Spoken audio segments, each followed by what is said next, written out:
used to be that you would choose one kind of camera accessory on a production, whether that is a gimbal, a slider, a jib, anything, but you chose only one thing, because you only have one day to shoot everything. Well, as of today, that changes, all because of one very simple thing: the Manfrotto Move, a super simple but ingenious quick release system. I want to thank them a lot for sponsoring this video and providing us with all the gear you're gonna see in this video. Now, the Move connects your different camera accessories within a blink of an eye together, allowing you to quickly switch between different setups. It can hold up to 20 kilograms or 44 pounds, and it uses a universal screw attachment, the 1/4 inch and the 3/8 inch, so it'll work with your existing gear. It has a 360-degree locking mechanism so that you don't even have to look how you mount your gear. It's always in the right spot, and with a simple switch you unlock the quick release system, and when popping the plate back in you can rotate it around if you like and then tighten it in place with a simple twist.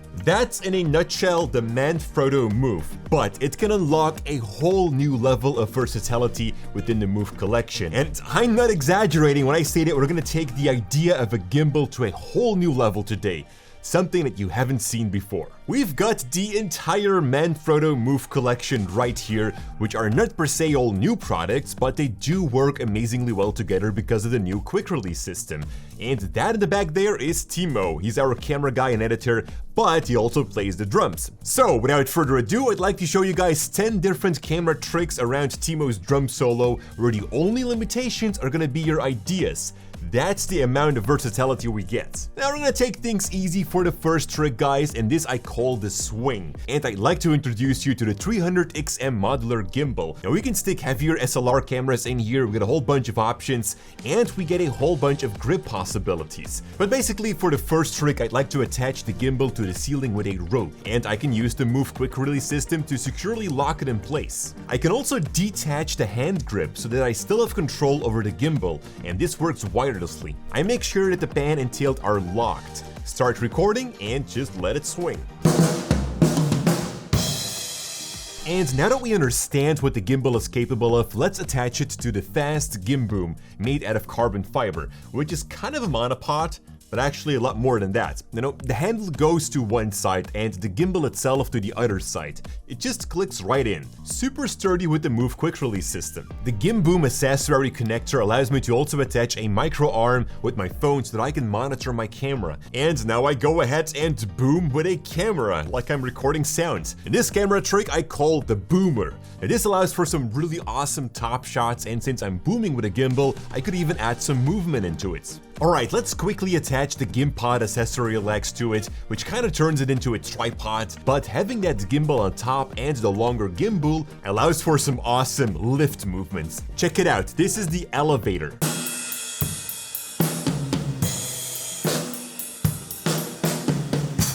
For the next trick, we're gonna switch to the slider, which is the Magic Carpet, and we've got the Genie 2 linear on it so that we can motion control the movement, and all of that just snaps together. Now this trick is called Close Call, because we're gonna move very close to the hi-hat and move backwards or forwards as Timo is drumming. Now try to find other small spaces where you can move the camera through.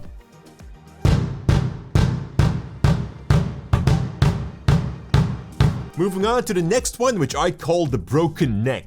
We're going to snap the Genie 2 pan tilt onto the 55 photo tripod because it's smaller and it fits between the drum kit. Now I'm gonna program the head using the dedicated app to make a large pan and small tilt movement. And I kinda wanna make it seem like a POV shot, which is why I call it the broken neck. You get it? Because of that very long pan movement.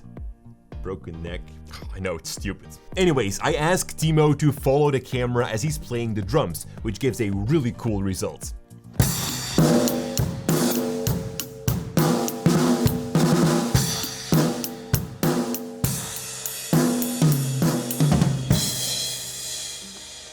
Next up is called the snap, which is something super simple, but I personally really like the effect that it can create.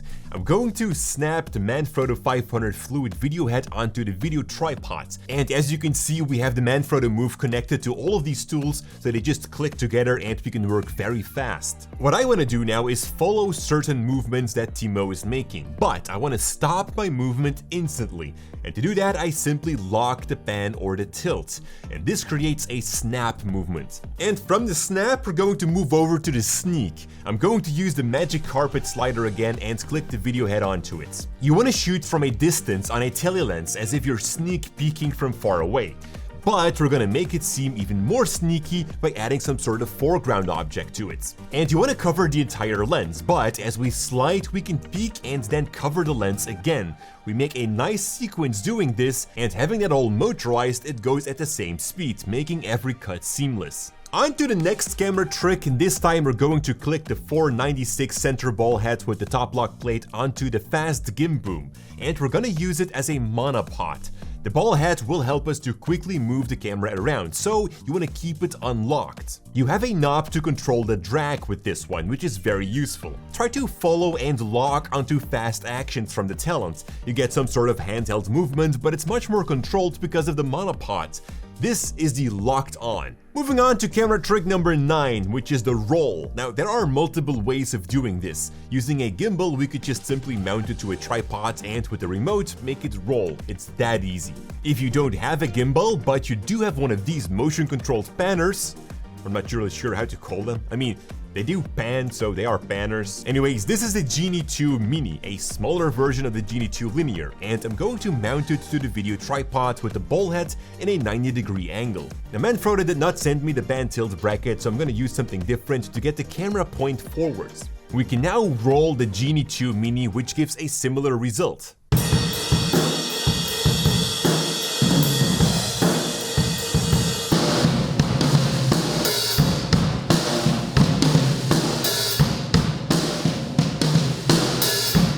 And this brings us to the last trick on the list, which is an inconvenient way of using these tools, but if it looks stupid and it works, it ain't stupid. I'm going to attach a move plate on the side of the gimbal, allowing me to click it onto a tripod. And next I will use the Microarm to mount my camera to one of the endpoints in such a way that the lens points forwards. We now have a super small setup, and I can move the extension pole to make the camera track in or out, or even do that roll. However, it is less controlled, of course, but the whole setup is super compact, so it is great to film in tight spaces. Links to the Manfrotto Move collection can be found in the description down below, and I want to thank them a lot for the support on this video, but more important, I want to thank you for watching and of course liking this video. I hope you enjoyed it. Now you can check out the playlist here on my left for more camera tricks, and I hope to see you all in the next one. Stay creative.